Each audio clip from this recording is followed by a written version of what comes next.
On a chilly, foggy morning in the Sea of Japan, specialized fishing boats quietly leave the harbor while the yellow lights are still flickering behind. There is no loud siren, no noisy people, only the sound of waves and the steady sound of engines amidst the thick fog. Men in thick coats and hoods are preparing for a long journey where their opponents are not humans, but giant creatures living in the cold depths. Flounder. Giant flounder, a giant flatfish.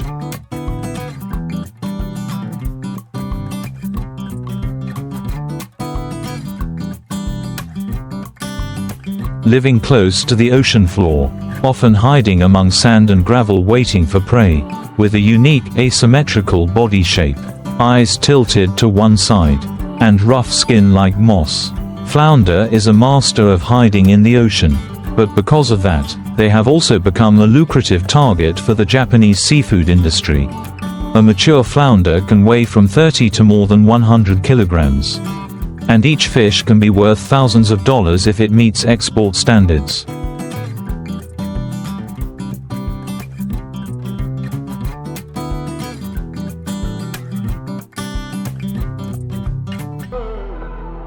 The fishermen know this well.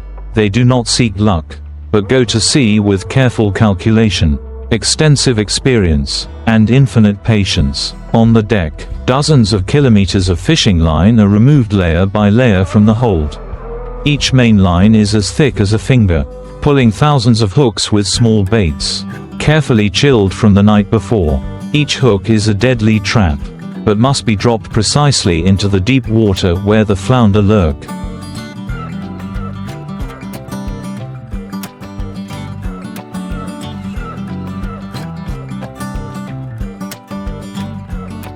And wait for hours, even dozens of hours for a flounder to bite. The sea is not as calm as a lake.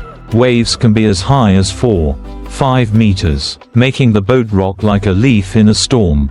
But the men stood firm on the deck, eyes fixed on the sonar, signaling each cast to the seabed.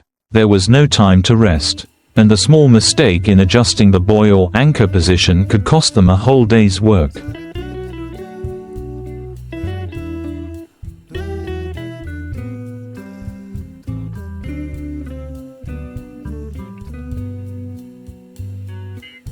They cast at dawn, then kept watch until late afternoon, waiting for the small jerks hundreds of feet below the surface, a sign that a flounder had taken the bait. At each signal, the crew rushed to the deck and began the hardest work, pulling the fish out of the sea.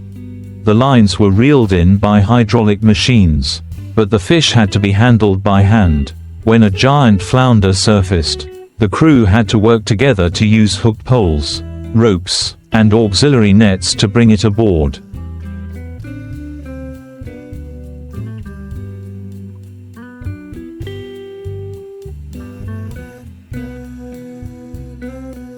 There are some so big, almost 2 meters long, that it takes 3 or 4 people to pull them up, because they struggle so hard. The tail slaps can break bones if someone is not careful. Sweat mixed with seawater, loud shouts echoing in the open sea, creating a lively, realistic, and tense scene, not just one. Each long fishing line contains thousands of hooks, meaning hundreds of opportunities, but also hundreds of times of straining to pull each heavy flounder from the bottom to the deck.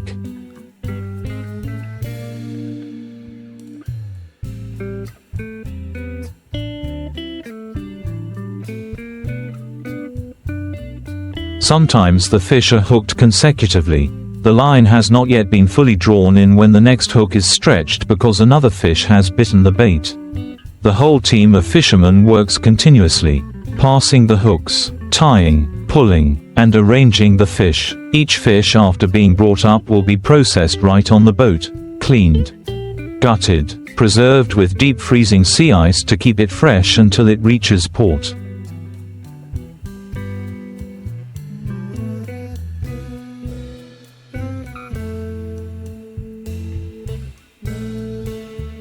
Those men seem to never get tired. They work tirelessly for hours in the wind and waves, changing shifts only when the sun begins to set and the night wind brings a chilly salt spray. Flounder are not easy to catch. but they cannot hide forever at the bottom of the sea. Fishermen with keen eyes and years of experience always know how to find the right time and the right place. They memorize everything: wind direction, currents, moonrise, and even the change in watercolor.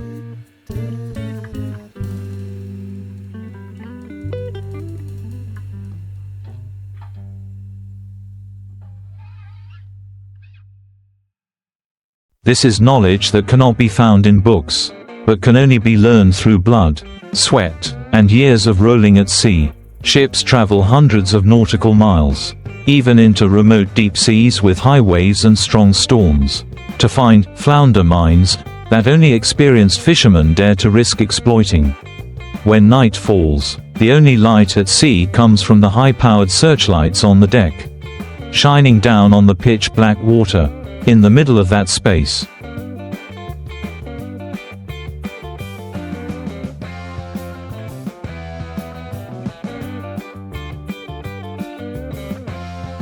the sound of machinery still hums, the sound of fish splashing, and the voices of people calling to each other wafting through the sea breeze. Some people take advantage of lying down right on the deck where the salt water is still dripping, their hands still clutching their wet gloves, their eyes not completely closed, just to rest their bodies a little, ready to spring up whenever the line vibrates again. Real fishermen do not sleep deeply when there is still a chance to pull another flounder aboard.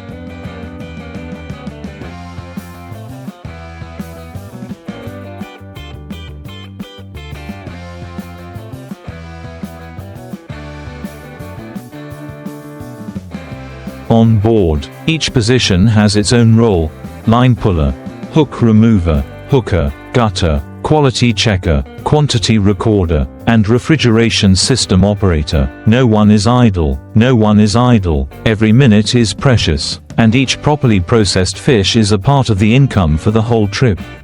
Below deck, each giant halibut is neatly arranged, layer after layer, covered with ice from the automatic sliding system to keep the temperature stable.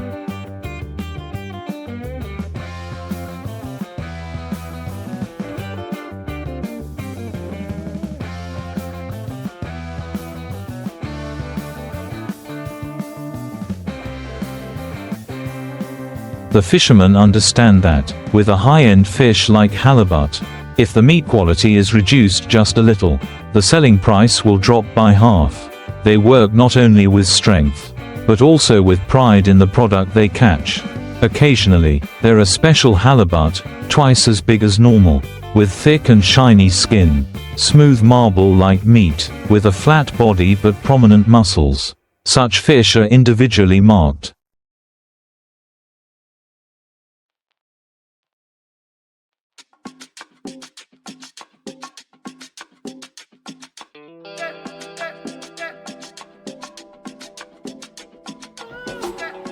Stored in the deepest freezer, and auctioned off as soon as they arrive at the dock. One such fish can fetch a week's worth of money if it is purchased by a high-end hotel or a famous sushi restaurant. But the fishermen never keep the best for themselves. They treat every fish to perfection, so that each catch is a perfect batch. Day after day, the flounder fishing journey continues, from one sea to another, when the old fishing grounds are exhausted.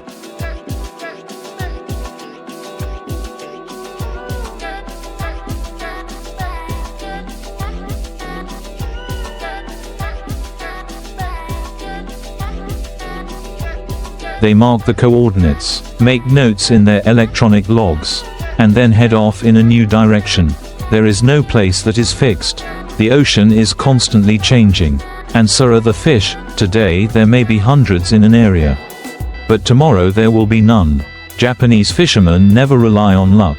They monitor the weather with radar, measure the currents with sensors, and constantly update information on tides, depths, and salinity from satellites. Technology helps.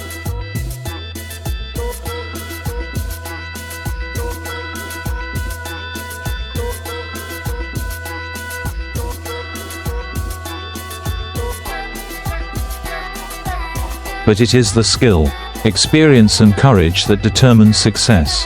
There are days when not a single flounder bites. On those days, fatigue and disappointment are evident on the sun-tanned and weather-beaten faces of each person. But they do not give up. They just quietly pull in the lines, wash the deck, check the equipment, change the hooks, and start again early the next morning. Because they understand, there are days when storms come not only from the sea,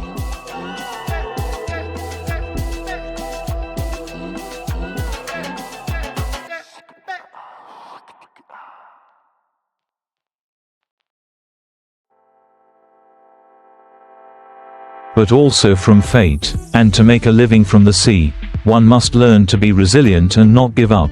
In the sky, flocks of seabirds still fly around the ship. They follow the sound of fish, waiting for the leftover pieces after each preliminary processing to fall to the water surface. That is a sign that the ship is having luck. When the ship has fish, the birds will come. Each bird flying behind the ship is an invisible belief that today is a good day.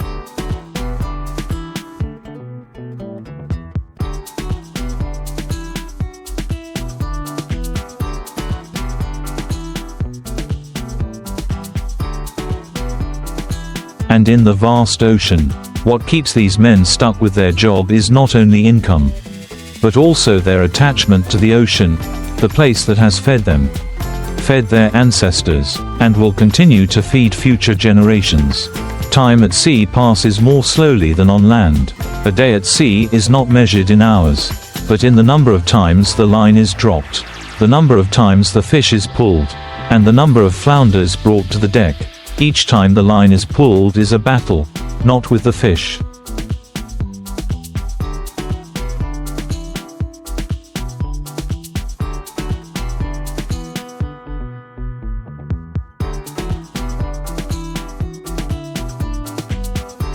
but with fatigue, with the wind, with the cold water cutting into the skin, and with the dangers lurking when facing powerful giant fish.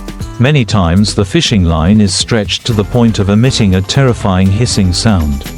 That is when a flounder is too big to bite and is trying to dive deep, dragging the entire line and anchor system with it. There are times when the line breaks, losing a long section. Sometimes the hook hits a reef,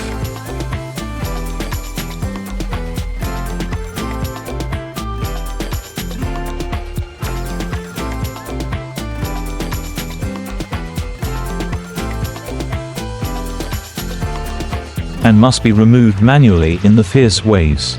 Each time, the fishermen had to tie a safety rope around their waists, hook the anchor into the sea, control the rod themselves and crawl down to the hold to check the hooking system. These were moments that truly tested their courage.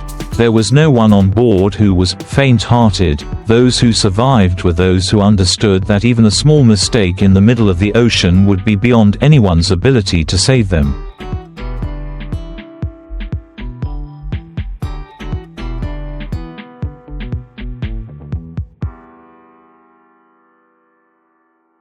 While one group was pulling the fish, another group was ready to process and chill. After being brought onto the ship, a flounder would be immediately weighed, marked with a code number and recorded in the electronic tracking system.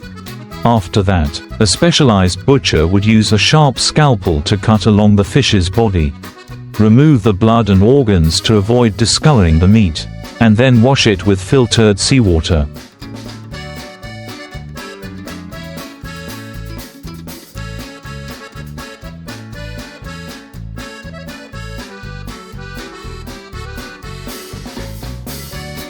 The processing process was extremely fast, but still ensured precision in every movement. The fish are then taken to the storage basement, where the temperature is always kept below 0 degrees Celsius, helping the fish to maintain perfect freshness until it reaches the dock. There is no shortage of machinery on board, but Japanese fishermen always prioritize manual meticulousness when processing flounder. They believe that only human hands can feel every fiber, every weak point and every smallest detail of the fish.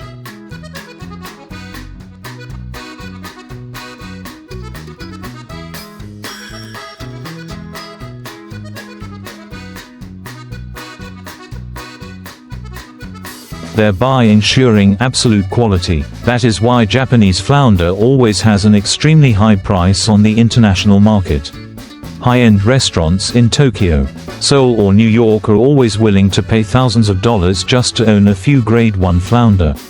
Caught and processed entirely by hand by Japanese fishermen, there are rare moments of peace in the middle of the sea, when the lines are all cast. The fish are being preserved, and the wind has temporarily stopped.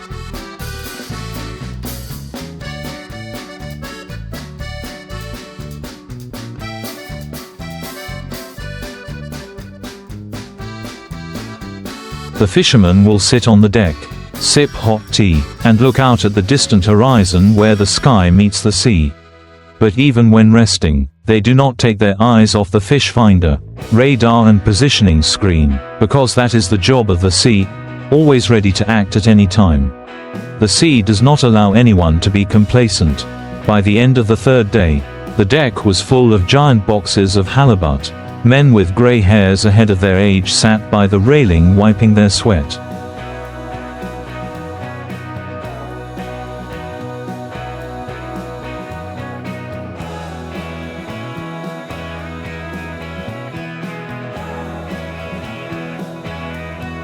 Their eyes shining with pride. They knew they had done well. Needless to say, everyone understood that this was one of the successful trips. Even though their backs were sore, their hands were burning from the fishing lines, their eyes were tired from looking at the sea day and night. Everyone felt it was worth it. That was the price to pay for each heavy fish, each valuable auction ticket, and each full meal for the whole family on the mainland. The ship began to turn toward shore.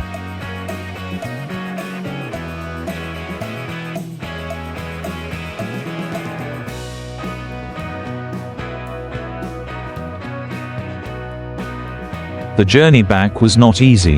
Heading waves, strong winds, and the huge weight of the cargo slowed the ship down. But in the hearts of every fisherman, a fire was burning, the joy of returning with a full harvest. They would dock at night, where refrigerated trucks were waiting. The flounder will be transported immediately to distribution centers, and a small portion will be brought to the traditional fish market, where dramatic auctions take place in the early morning.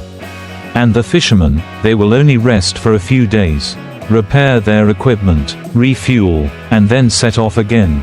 Their life is the sea. Their whole life is attached to the wind and waves, to the fishing lines and to the giant flounder, like an inescapable destiny. It is not just a job, but a part of the soul, a way of life, a heritage of an entire coastal people. After week-long trips at sea, the men return with sunburned faces.